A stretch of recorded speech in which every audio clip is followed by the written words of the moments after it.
Hallelujah. ആസാമിലെ ഒരു ദേവാലയത്തിലാട്ടോ, ഒരു വില്ലേജിൻ്റെ ദേവാലയമാണ്. നമ്മുടെ വലിയ ദേവാലയങ്ങളൊക്കെ വലിയ വലിയ ആഘോഷങ്ങൾ നടക്കുന്നു. പക്ഷെ പള്ളിയിൽ വരുന്നവർ വളരെ ചുരുക്കമാണ്.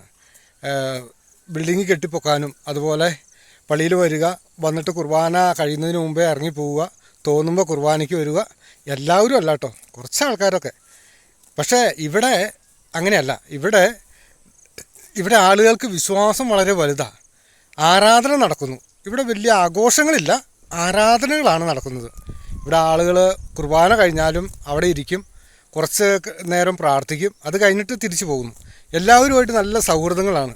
എല്ലാവരുടെയും ഭവനങ്ങളിൽ ചെല്ലുമ്പോഴത്തേനും, എല്ലാവരുടെയും ഭവനങ്ങളിലേക്ക് കടന്നു ചെല്ലുമ്പോഴേക്കും അവർക്കൊക്കെ ഭയങ്കര സ്നേഹവും ഒക്കെയാണ്. നമ്മുടെ ഉയർന്ന തലത്തിലേക്ക് വളർന്നുപോയി. ശരിക്കും ആത്മീയമായിട്ട് വളർന്നിട്ടില്ല, ഭൗതികമായിട്ട് ഒരുപാട് വളർന്നിട്ടുണ്ട്. ഭൗതികമായിട്ട് വലിയ വലിയ ബിൽഡിങ്ങുകളൊക്കെ കെട്ടിപ്പൊക്കാനും അതുപോലെ വലിയ വലിയ ആഘോഷങ്ങൾ, എന്തോരം പടക്കങ്ങളാണ് നമ്മളൊക്കെ പൊട്ടിച്ചുകൊണ്ടിരിക്കുന്നത്. ഇവിടെ പടക്കങ്ങളുടെ ആഘോഷങ്ങളില്ല, ഇവിടെ താളമേളങ്ങളുടെ ബഹളങ്ങളില്ല. പക്ഷേ ഇവിടെ കൈ കൊട്ടിയുള്ള ആരാധനകൾ, കൈയടിച്ചുള്ള കർത്താവിന് സ്തുതിപ്പിൻ്റെ ആരാധനകൾ. നമ്മൾ ഈശോയെ ആരാധിക്കുവാനാണ് നമ്മൾ വിളിക്കപ്പെട്ടത്. നമ്മുടെ പഴയ നിയമ ചരിത്രത്തിലൊക്കെ വായിച്ചു നോക്കിയറിയാം, ആരാധിക്കുവാൻ വേണ്ടിയിട്ടാണ് നമ്മളെ വിളിച്ചിരിക്കുന്നത്. ഇസ്രായേൽ ജനത്തെ മരുഭൂമിയിൽ നിന്നും വിളിച്ചു കൊണ്ടുവന്ന് കാനാൻ ദേശത്തേക്ക് കൊണ്ടുവന്നത്, ഈജിപ്തിൻ്റെ അടിമത്തത്തിൽ നിന്നും വിടുവിച്ച് കൊണ്ടുവന്നത് ദൈവത്തെ ആരാധിക്കുവാനാണ്. ബൈബിൾ വ്യക്തമായിട്ട് എഴുതി വെച്ചിട്ടുണ്ട്, നിങ്ങളുടെ ദൈവമായ കർത്താവിനെ നിങ്ങൾ ആരാധിക്കുക.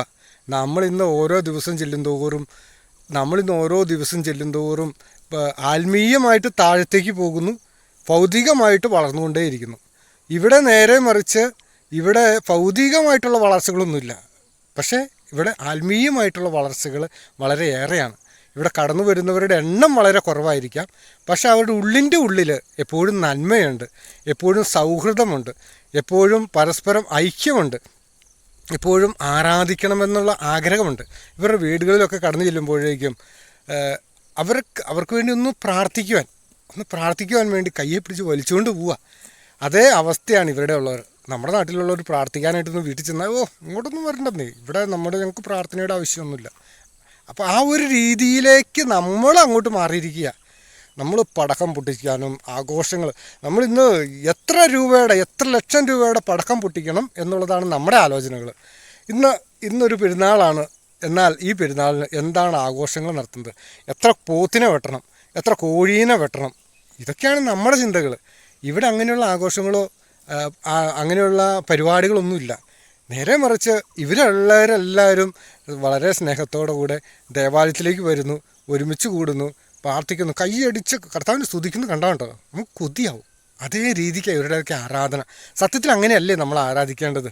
നമ്മുടെ ആരാധനകളൊക്കെ പലപ്പോഴും പുറകോട്ടാണ് പോകുന്നത്. നമ്മുടെ ദേവാലയത്തിലൊക്കെ എത്രയോ വിഗ്രഹ ആരാധനയാണ് നടത്തുന്നത്. വിഗ്രഹങ്ങളെന്ന് ഉദ്ദേശിക്കുന്നത് നമ്മുടെ ദേവാലയത്തിൽ ഇപ്പോൾ ഓണം എടുത്തുകൊണ്ടിരിക്കുമല്ലേ.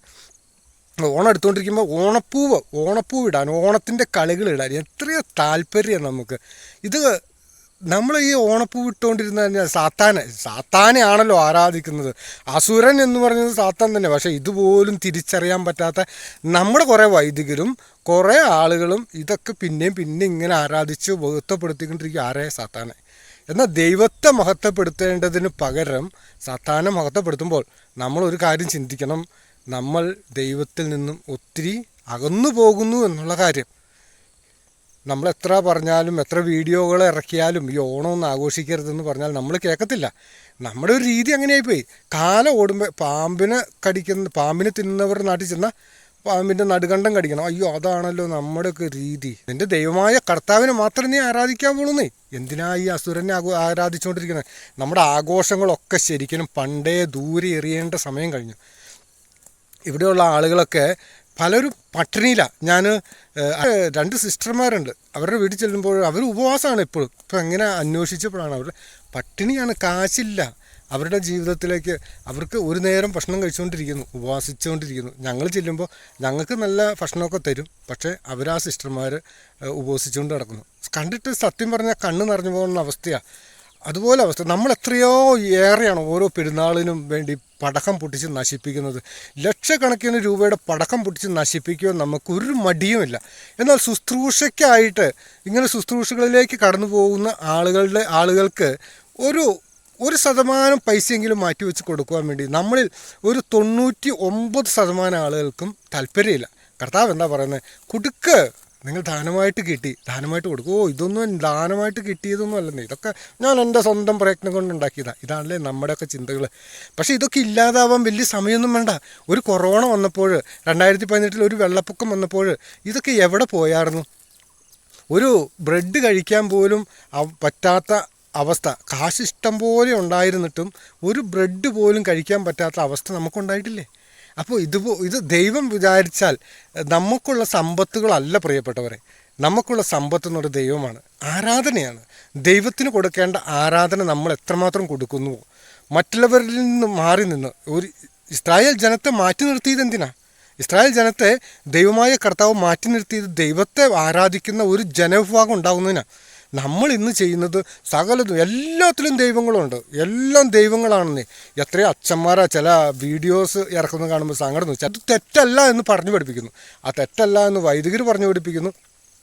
അതുപോലെ തന്നെ വൈദികരല്ലേ പറയുന്നത്, നമ്മൾ കേൾക്കണ്ടേ എന്നുള്ള രീതിയിൽ നമ്മളതനുസരിച്ചുകൊണ്ട് പോകുന്നു. ഇവിടെയൊക്കെ എന്ത് സന്തോഷമാണെന്നറിയാമോ? ഇവിടുത്തുള്ള ആളുകൾ, ഇവിടുത്തുള്ള ജനങ്ങൾ എത്രയോ സന്തോഷത്തോടെയാണ് കഴിയുന്നത്, ആരാധിച്ചുകൊണ്ട് നടക്കുന്നതെന്നറിയാമോ? ഒക്കെ നിങ്ങൾ ഇടയ്ക്കൊന്ന് വന്ന് കാണുന്നത് നല്ലതാണ്. ഇടയ്ക്കെങ്കിലും കേരളം വിട്ട് ഒന്ന് പുറത്തിറങ്ങണം. കേരളം വിട്ട് നമ്മൾ അവിടെ എന്നും ഈ പടക്കം പിടിച്ചുകൊണ്ടിരുന്ന പോരല്ലോ. എന്നും പോത്തിനെയൊക്കെ അറുത്ത് ചിക്കനൊക്കെ മേടിച്ച് കോഴീനെ വെട്ട്. എടപ്പള്ളിയിലേക്ക് ചെന്ന് കഴിഞ്ഞാൽ കാണാം കോഴീനെ വെട്ട്. എന്താ മന്ത്രവാദത്തിൻ്റെ ആഭിചാരത്തിൻ്റെയും ഒരു രീതി തന്നെയാണ് ഈ കോഴിവെട്ടെന്ന് പറയുന്നത്. അതുപോലെ എടത്വ പള്ളിയിൽ ഇതൊക്കെ പോയി കണ്ടു കഴിഞ്ഞാൽ സങ്കടം വരും ചില സമയത്തൊക്കെ. എന്തിനാ ആളുകൾ ഇങ്ങനെയൊക്കെ ചെയ്യുന്നതെന്ന് പറയുമ്പോൾ ചിലപ്പോൾ കുറ്റമായിട്ട് പറയാം, സഭയ്ക്ക് എതിരായിട്ടാണെന്ന് പറയാം, നിങ്ങൾ എന്തു വേണമെങ്കിലും പറഞ്ഞു, ഒരു കുഴപ്പമില്ല. പക്ഷെ കർത്താവ് വചനത്തിലൂടെ, വിശുദ്ധ ബൈബിളിലൂടെ പറഞ്ഞിരിക്കുന്ന കാര്യം ഒന്ന് മാത്രമേ ഉള്ളൂ, അത് ദൈവത്തിന് ആരാധന കൊടുക്കുക. മറ്റാരിലും രക്ഷയില്ല ഈ ആകാശത്തിൻ്റെ കീഴിൽ മനുഷ്യരുടെ ഇടയിൽ, യേശുവിൻ്റെ നാമമല്ലാതെ വേറെ ഒരാളെയും ആരാധിക്കാനോ മഹത്വപ്പെടുത്തുവാനോ പോകണ്ട. അയ്യോ അതൊരു പൂവിടലല്ലേ, ഒരു വട്ടയിട്ട് എല്ലാം കേരളത്തിൻ്റെ സാംസ്കാരികമായ ആഘോഷമല്ലേ എന്നൊന്നും പറഞ്ഞിട്ട് കാര്യമില്ല. നിങ്ങൾക്ക് തിരിച്ചറിയാൻ, നന്മ തിന്മകളുടെ വൃക്ഷത്തിൽ നിന്നും നിങ്ങൾക്ക് തിരിച്ചറിയാൻ കഴിവുണ്ട്, നിങ്ങൾക്ക് കൃപ നൽകിയിട്ടുണ്ട്. അത് തിരിച്ചറിയുന്ന നിമിഷമാണ് നിങ്ങൾ ദൈവത്തിൻ്റെ മഹത്വപ്പെടുത്തുന്നതും ദൈവത്തിന് ആരാധന കൊടുക്കുന്നതും. അതുകൊണ്ട് പ്രിയപ്പെട്ടവരെ, നമുക്ക് ദൈവത്തോട് പ്രാർത്ഥിക്കാം ഒരു നല്ല ഹൃദയത്തിന് ഉടമയാവാൻ. കർത്താവെ, അങ്ങയെ മാത്രം ആരാധിക്കുവാൻ, അങ്ങയല്ലാതെ വേറെ ആരെയും ആരാധിക്കുവാൻ, സാത്താനെ, അസുരനെ ഒന്നും അല്ല. അവരൊക്കെ വെറും കെട്ടുകഥകളും മിത്തുകളും. അപ്പോൾ ചില ആൾക്കാർ പറയും മിത്തുകളല്ലേ, അതിനെ ഒന്ന് കാണിച്ചുകൊണ്ട് എന്താ കുഴപ്പം? മിത്തുകളുടെ പുറകെ എന്തിനാണ് പോകുന്നത്? മിത്താണ് സത്യം. ഏക സത്യ ദൈവത്തെ നമ്മൾ അറിഞ്ഞു, ഏക സത്യ ദൈവമായ യേശു ക്രിസ്തു ആണ് എന്ന് നമ്മൾ തിരിച്ചറിഞ്ഞിട്ട് പിന്നെ മിത്തിൻ്റെ പുറകെ പോകേണ്ട കാര്യമുണ്ടോ? അറിയാത്തവർ ചെയ്തോട്ടെ, മിത്തിൻ്റെ പുറകെ പോകേണ്ട കാര്യമില്ലല്ലോ. അപ്പോൾ നമുക്ക് ഈ മിത്തിൻ്റെ ഒന്നും പുറകെ പോവാതെ ദൈവത്തിന് ആരാധന അർപ്പിക്കാൻ മാത്രം നമുക്ക് ശ്രമിക്കാം. ദൈവം നിങ്ങളെ സമത്വമേ അനുഗ്രഹിക്കട്ടെ. Hallelujah.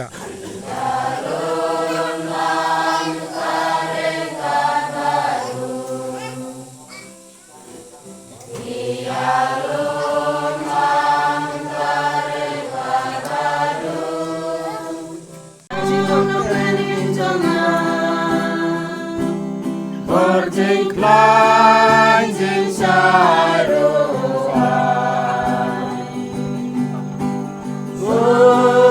Mas yang berkajangan Leut kai haung asyanya Akis ni lencan ibang sawan Jisang siyana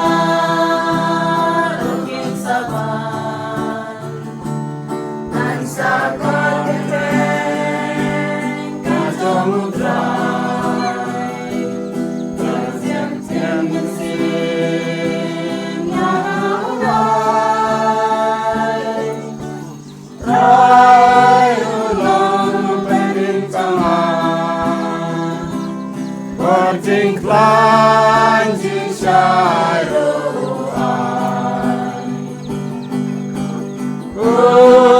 Mas yang berkajangan Leut kai haung asyanya Turi kai trai Henti jong American Rod, Namelani, Nangya American Rod, Nangya Lu, Standar Yame, Nadalu,